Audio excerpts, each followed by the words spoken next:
বিশ্ববন্ধু, আমরা বাংলাদেশের অনেকেই ধারণা করেছি ডক্টর ইউনূস সাহেব রাজনীতি বোঝেন না।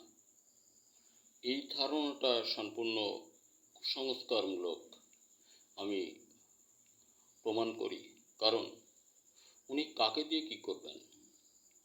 বর্তমান সময় দরকার প্রশাসন, কিন্তু প্রশাসন কোথায় বাংলাদেশে? বলুন, প্রশাসন কি আছে নির্দলীয়? তাই উনি ন্যাকামো করতে বাধ্য হয়েছেন।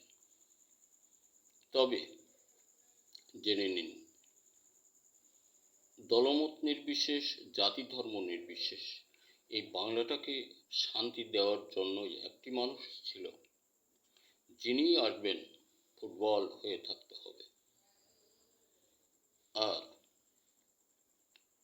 হতাহত হতে হবে আমাদেরকে নির্দ্বিধায়।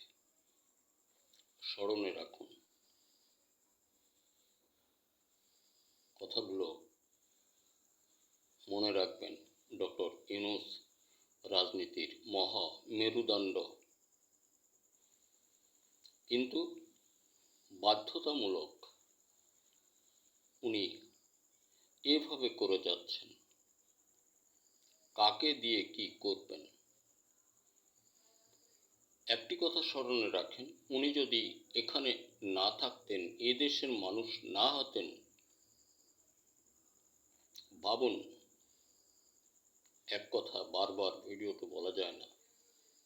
ভেবে দেখুন, আপনার স্ত্রী, কন্যা, পুত্র কে কোথায় বসে কান্নাকাটি হতো, কে কবর পেত আর পেত না, শ্মশান পেত আর পেত না।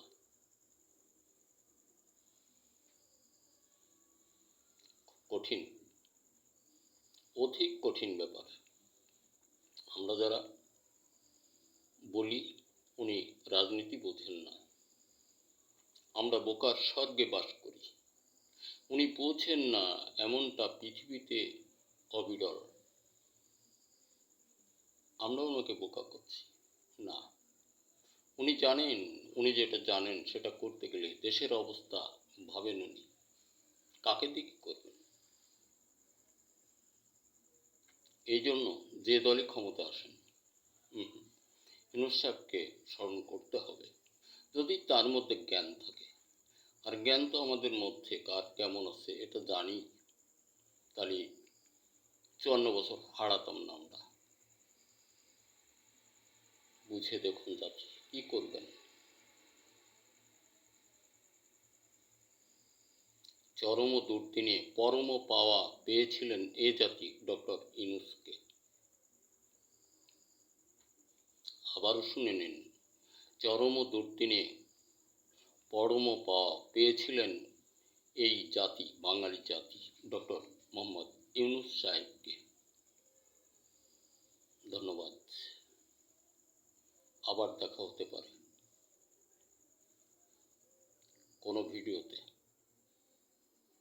আপনি আপনাকে সংস্কারের দিকে অগ্রগতি বাড়ান। আপনি নিজে ব্যক্তিগত কুসংস্কারময়ী পথের পথিক, নিজেকে সংস্কার করুন। দেশের ছেলেরা কোনো বাজে রাজনীতির সঙ্গে সম্পর্ক রাখো না। মরে যাবা তোমাদের পায়ে তোমরা কুঠার মেরো না। কৃষক বন্ধু, ফসল উৎপাদন হতে আমরা দূরে যাব না। এদের মুখের অন্ন আমাদেরকে দিতেই হবে। ধন্যবাদ। দেখা হতে পারে আবার।